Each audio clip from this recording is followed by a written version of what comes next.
Append ბრძანება ძირითადად გამოიყენება მაშინ, როცა გვაქვს ორი ცხრილი ერთი და იმავე სვეტებით და მონაცემთა ტიპებით და რომლებშიც მონაცემები განსხვავებულია.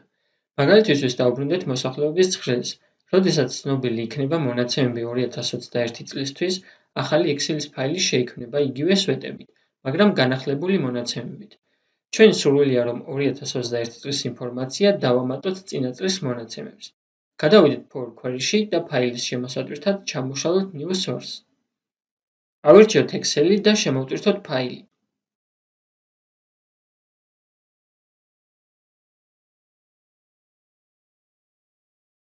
პირველი სტრიქონი ავირჩიოთ სვეტების სახელებად და შემდეგ შევურჩიოთ მონაცემთა ტიპები, ზუსტად ისე, როგორც აქვს სვეტებს Population ცხრილში. ცხრილების გაერთიანებისთვის ჯერ უნდა გადავიდეთ იმ ცხრილზე, რომელსაც უნდა მივაბათ მეორე ცხრილი და შემდეგ Combine მონაკვეთში ჩამოვშალოთ Append Queries ბრძანება. აქაც გვაქვს ორი ვარიანტი, Append Queries და Append Queries as New. ჩვენ ავირჩიოთ Append Queries, რადგან არ არის დამატებით ცხრილის შექმნის საჭიროება.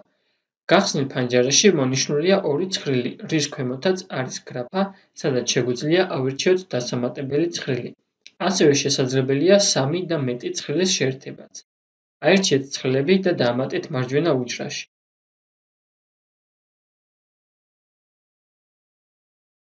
ავირჩიოთ ისე ორი ცხრილის შეერთება.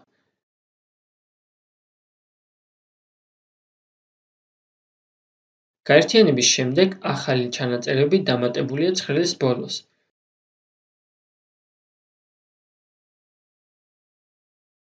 რადგან შიგ ერთი ცხრილი არის ასე ვთქვათ დამხმარე ცხრილი, რომელიც გამოიყენება population ცხრილის შესავსებად, შეგვიძლია ის აღარ შევტვირთოთ რეპორტის მხარეს.